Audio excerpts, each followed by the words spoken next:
कहेंगे ना सहेंगे बदल कर। मैया सम्मान योजना, तो मैया सम्मान योजना जब मैया का तब सम्मान मिलेगा जब उनका मैया का बेटा का कम से कम 20,000 25,000 का नौकरी, तभी मैया को सम्मान मिलेगा। तो 1,000 में अब क्या दे के लोभाना चाहते हैं? मैया को सम्मान मिल जाएगा। उसका नौजवान बेटा पढ़ लिख करके घर में रोजगार बन के बैठा हुआ है। 1,000 रुपया मैया सम्मान योजना दे रहे हैं, तो इस मैया को सम्मान नहीं हुआ। वो मैया को अपनाम हुआ वो कि मेरा बेटा पढ़ लिख करके बैठा है, इनको कम से कम 20,000 25,000 का नौकरी हो तभी मैया को सम्मान मिलेगा और मैया हमको खुशहाल रहेगी। बच्चे हैं उन लोग का नौकरी देने को काम करेंगे। और दूसरा पर्ण है कि जो अभी हम गैस सिलेंडर लेते हैं, अभी 900 रुपया में लेते हैं, तो 500 रुपया में किया जाएगा। साल में 2 गैस सिलेंडर हमारे माताएं बहनें के लिए फ्री रहेंगे होली और दुर्गा पूजा में। और तीसरा अभी हमारे गोगो दीदी योजना नाम से जाना जाता है। तो गोगो दीदी योजना नाम से सरकार भारतीय जनता पार्टी का सरकार बनते हुए 2100 रुपया महीनों को खाते में आएंगे। और हमारी जो मोदी जी का जो गारंटी रहता है वो योजना कभी बंद नहीं होता है। नमस्कार, आप देख रहे हैं पब्लिक डिमांड। मैं पिंटू बाबू। भारत एक पुरुष प्रधान देश है, जबकि अगर महिलाओं की अगर हम बात करें तो महिलाओं को हमारे समाज और संस्कृति कदर उनका सम्मान किया है कि भगवान का रूप माना जाता है, नारी तू नारायणी कहा जाता है, लक्ष्मी माना जाता है, सरस्वती माना जाता है। का रचना भी महिलाओं के ही जरिए हुआ है। और आज हम एक ऐसे मोस्ट पावरफुल वुमेन्स या फिर कह सकते हैं इतना पावरफुल महिला से आप लोगों को मिलाने जा रहे हैं जो एक ग्रामीण स्तर से उठ के विधानसभा तक का सफ़र करने में लगी हुई है। लोगों का सुख दुख हमेशा उनके साथ खड़े रहती है। धूप हो, बरसात हो, छाँव हो, जैसे भी हो एक कॉल पर आपकी सेवा में हाजिर रहती है। जी, हम बात कर रहे हैं गांडे विधानसभा के भारतीय जनता पार्टी की प्रत्याशी मुनिया देवी की, जो वर्तमान टाइम में अभी गिरिडीह जिला की जिला अध्यक्ष भी हैं जिला परिषद की।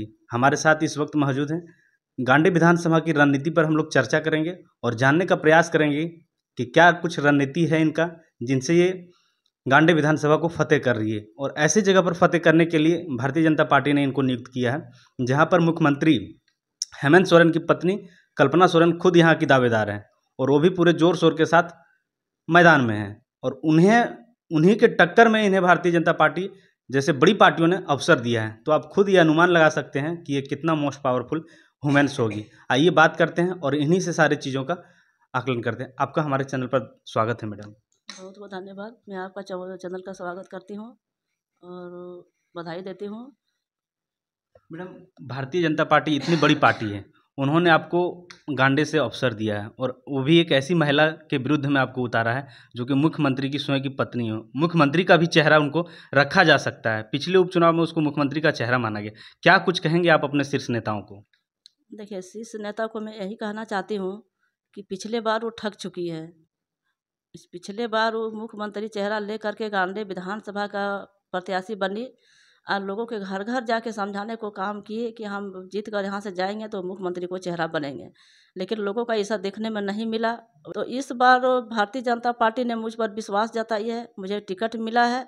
तो जितने भी गांडे विधानसभा का हमारी जनता जनार्दन है, तो सब लोग का कहना है कि नहीं, हमारे घर का बेटी चाहिए, घर का लोकल नेता चाहिए। इसलिए जहाँ भी क्षेत्र में भ्रमण कर रही हूँ तो माताएं बहनें का भी एक ही नारा है कि हम लोग का लोकल बेटी चाहिए, लोकल नेता चाहिए जो हम लोग का विकास करे। जिस तरह से नेता हम लोग चुनेंगे। जी मैडम, आप लगातार अभी जनता के बीच में रह रहे हैं, जनता से क्या कुछ कहते हैं आप? जनता अभी हम भी क्षेत्र में भ्रमण कर रही हूँ, क्षेत्र में हम भी घूम रही हूँ, तो जनता तो पूरा है कि नहीं, हम लोग भारतीय जनता पार्टी को जिताएंगे और अपना सरकार हम लोग भारतीय जनता पार्टी को सरकार बनाएंगे।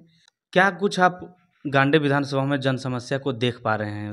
गांडे विधानसभा में जनसंख्या तो बहुत सारा के है, नहीं कहीं एगो रोड देखने को मिलेगा, न पीसीसी है, न नाली है, कुछ भी नहीं है। नहीं कोई सिंचाई के मामले में एगो कहीं तालाब है, न एगो शिक्षा के मामले में कहीं स्कूल है, न स्वास्थ्य के मामले में कहीं एगो हॉस्पिटल है।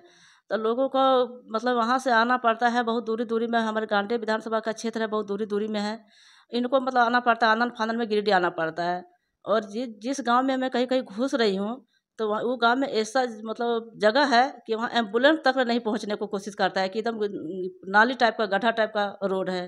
तो लोगों ने ठान लिया कि इस तरह से 5 साल मुख्यमंत्री रहते हुए जब नहीं कर पाए हैं तो अब क्या करेंगे। तो इस तरह से लोगों का लग रहा है कि नहीं, भारतीय जनता पार्टी को सरकार बनेगी तो जितने भी त्रुटियां हैं वो दूर करेंगे। आप एक ग्रामीण महिला हैं और ग्राम से उठ के यहाँ तक का सफ़र तय किया है। लोगों के सुख दुख को आपने देखा है। आप एक महिला उम्मीदवार भी हैं और महिलाओं की जन समस्या को बखूबी रूप से जानते होंगे। क्या कुछ आपकी सरकार बनेगी तो आप चाहते हैं कि महिलाओं के हित में काम हो? देखिए, सरकार बनते हुए जब पूर्व में रघुबर दास की सरकार थी, तो उस समय में आप देख सकते हैं कि क्या विकास हुआ हमारी महिला बहनों के लिए। जैसे 1 रुपया में 50 लाख का रजिस्ट्री, मतलब ज़मीन का रजिस्ट्री हुआ, तो बहुत माताएं बहनें घर का रानी बनी थी। लेकिन उस हेमंत सोरेन का सरकार आते हुए योजना को हटा दिया गया है। तो इस बार भी हम लोग सोच रहे हैं कि भारतीय जनता पार्टी को सरकार बनेगा, तो जितने भी हमारे महिलाएं लोग सब रोजगार है, हमारे महिला लोग, अब आज का महिला लोग पढ़ी लिखी है, तो ये लोग भी चाहती है कि भारतीय जनता पार्टी को सरकार बनेगी, तभी हम लोग का रोजगार मिलेगा और माताएं बहनें हम लोग सुरक्षित रहेंगे। लेकिन आप एक तरफ ये देख रहे हैं कि हेमंत सोरेन की भी सरकार ने महिलाओं को उनका प्रोत्साहन के लिए, उनके सम्मान के लिए मैया सम्मान योजना लागू किया, जिसमें अब तो 1000 मिलता है, लेकिन दिसंबर से अब उसको 2500 रुपये कर दिया जाएगा। बच्चियों को साइकिल वितरण किया जा रहा है। ऐसे में जनता बीजेपी पर और गांडे की जनता आप पर भरोसा जताएगी?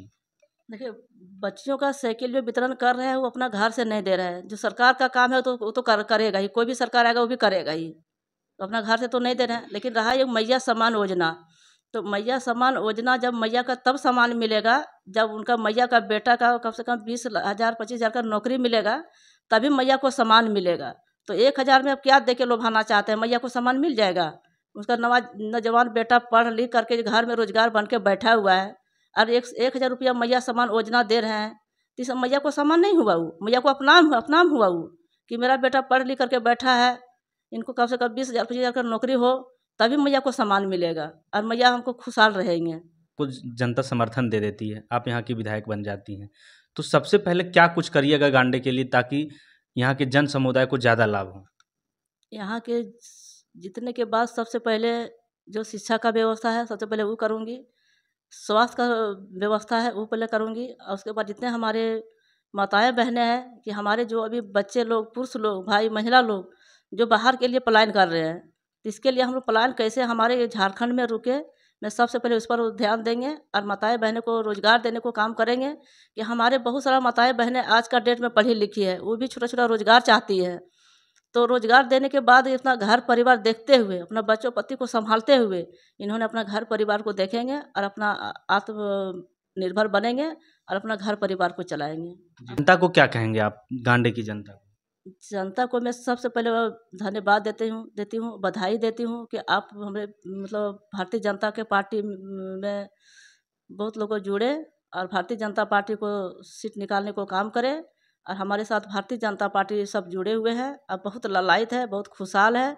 जब क्षेत्र में हम निकलते हैं तो सबका एक ही नारा रहता है, न कहेंगे न सहेंगे, बदल कर रहेंगे। एक ही नारा हमारी माताएं बहनें का है, भाई बहनों का, सबकी एक ही नारा है। जी धन्यवाद। ना कहेंगे ना सहेंगे, बदल के रहेंगे, ये है कथन मुनिया देवी का, और इनका मानना है कि ये गांडे की जनता का है। आप सुन रहे थे मुनिया देवी को, जो भारतीय जनता पार्टी के उम्मीदवार है गांडे विधानसभा से। इनके विचारों को भी सुने, क्या कुछ कहेंगे इनके विचारों को लेकर, हमें कमेंट सेक्शन में बताइए।